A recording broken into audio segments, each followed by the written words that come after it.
Hi, good afternoon everyone. This is Liz Davis. I am a nutritionist and I specialise in digestive health for busy women. So I help busy women fix their reflux, bloating, IBS, painful digestion, any related hormone issues, fibromyalgia, chronic fatigue and so on, which quite often these conditions can have a large part of their root cause in what is going on in your digestive system. So I was going to bust a few myths about snacking today and just give you a bit of an outline about why constantly eating isn't really the best idea for your digestive system.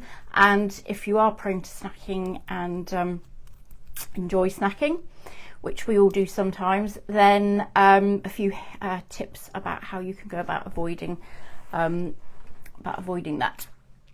So we have been told in recent years that having five small meals regularly, or 3 large meals and 2 snacks a day was the best way to eat, because it boosted our metabolism and kept our energy levels nice and steady.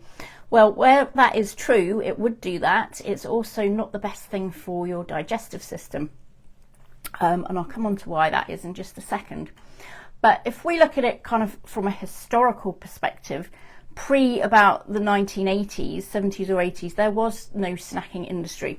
So there was, at this point, we can see the uptick in fast food, in microwave meals, in highly processed foods as well. Prior to that, those kind of foods didn't exist. So at the same time, we've also got this explosion in the snack market as well.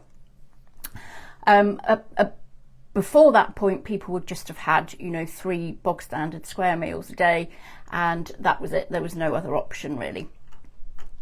So I'm not only talking about, sugary and salty snacks either.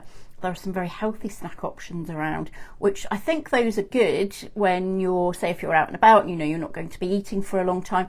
Those can be a lifesaver as an occasional thing to have.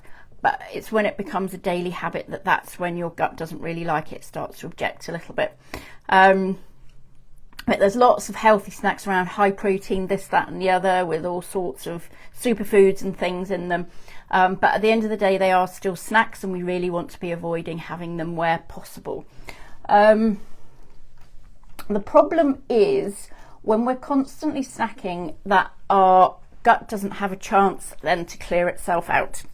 So we really need to have about 3, 4, 5 hours really in between each meal. And then after we've stopped eating for that amount of time, our gut cleansing system kicks in. It's called the migrating motor complex, or the MMC, and it's a series of muscle contractions that go through your gut and clear it out. It gets rid of anything that we don't want hanging around in there particularly. If that doesn't happen, we get lots of bits of old food and stuff fermenting in there, making us very gassy, giving rise to bacteria flourishing that we don't want flourishing, and possibly SIBO and that kind of thing.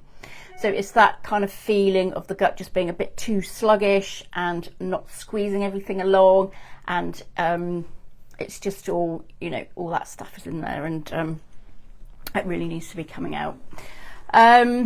So that's not the only reason that happens. It's a big reason it happens, but stress will cause it. There's other things, so if you've got surgical scars or scar tissue, that kind of thing. So there are lots of other factors to consider as well, but this is a biggie that I tend to see a lot. So how do you overcome it then? So basically what you want to be aiming for is a nice long fast overnight. So say you have your final meal of the day at about 6 o'clock, and then don't eat anything at all overnight until say 7 or 8 the next morning. Your gut loves that. It loves that nice break overnight. And then in addition to that, you want to be leaving 4 or 5 hours in between each meal at least. So if you're thinking, oh God, no, I won't be able to do that, I'll get hungry, I'll get low blood sugar, my energy will dip, if you focus on really balancing your main meals properly, so you want a good quality source of protein, always be thinking, where is my protein coming from? Build your meal around that. And in addition to that, some good quality fats as well, and a nice good quality source of carbohydrate as well, depending on what your diet looks like, what level of carbohydrate is suiting you at the moment. If you need more inspiration, go and have a look on my blog. I've got plenty of recipes and things on there, which can guide you about which way to go.